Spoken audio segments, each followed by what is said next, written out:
কসবা পৌরসভার তেতুইয়া গ্রামের এক অসুস্থ যুবক ইয়ানুরের পাশে দাঁড়িয়েছে সামাজিক ও মানবিক সংগঠন সিটিএল।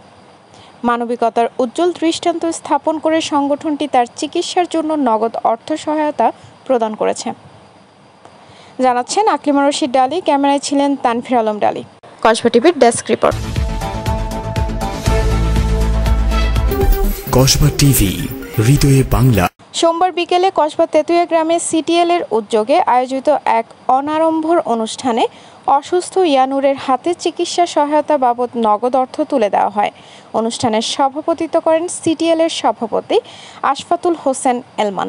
প্রধান অতিথি হিসেবে উপস্থিত ছিলেন জনপ্রশাসন মন্ত্রণালয়ের উপসচিব শফিকুল ইসলাম। প্রধান অতিথি শফিকুল ইসলাম বলেন, এই ধরনের উদ্যোগ সমাজে মানবিকতা বাড়ায়।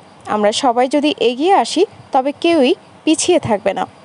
বিশেষ অতিথি হিসেবে আরও উপস্থিত ছিলেন সৈয়দাবাদ উচ্চ বিদ্যালয়ের প্রধান শিক্ষক শাহাদাত হোসেন, কসবা মহিলা কলেজের সহকারী অধ্যাপক মোকাররম হোসেন, কসবা সরকারি বালক উচ্চ বিদ্যালয়ের সিনিয়র শিক্ষক Shafiqur Rahman, senior warrant officer Rustam Ali Swapan এবং অন্যান্য অতিথিবৃন্দ। সিটিএল-এর এই সহায়তা শুধু ইয়ানুরের পরিবারকে স্বস্তি দেয়নি, বরং মানবিকতার এক উজ্জ্বল দৃষ্টান্ত স্থাপন করেছে। এই অনুষ্ঠানটি একটি খুব ভালো একটি অনুষ্ঠান, এ কারণে যে আমরা মানুষের জন্য কাজ করতে এসেছি এমন একটি প্রোগ্রামে। বিশেষ করে অগ্রভাগী সাহিত্য সংগঠনের মাধ্যমে আমাদের এলমান ভাই নিয়মিত তার যে বন্ধুবান্ধব বা তার যে কলিগ সংগঠনের সদস্যবৃন্দ তাদেরকে নিয়ে নিয়মিত কাজ করে যায়। আমরা ফেসবুকে খেয়াল রাখি, যদিও সাধারণত ব্যবসা করে উনি, আমরাও কিন্তু কাজ করি, পেশা বা ব্যবসায় সবাই ব্যস্ত থাকি, কিন্তু এই ব্যস্ততার বাইরেও মানুষের জন্য যে কাজ করা যায়, সময় দেওয়া যায়, অর্থ দেওয়া যায়, চিন্তা দেওয়া যায়, এটার স্বাক্ষর রাখছে এই সংগঠনটি প্লাস আমাদের এলমান ভাই।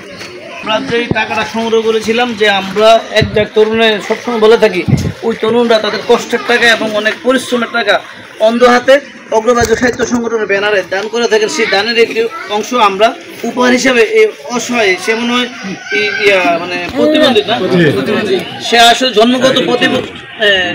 জন্মগতভাবে সে প্রতিবন্ধী। আমরা চেষ্টা করব এরকম কসবা উপজেলায় আমরা আমাদের জন্মভূমিতে জন্মগ্রহণ করে যদি জন্মের কোনো কাজ না করি, তাহলে আমাদের জন্মটা কসবাতে ব্যর্থ।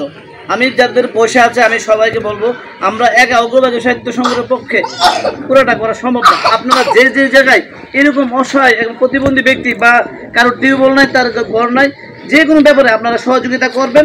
যদি আপনারা না পারেন আমাদের সাথে নক করবেন, আমরা চেষ্টা করবো সিরিয়ালভাবে ধাপে ধাপে আমরা কাজটা করে দেওয়ার জন্য। তো এই বলে আমি লাইভ থেকে হুইল চেয়ারটা সহকারে আমরা একটু যদি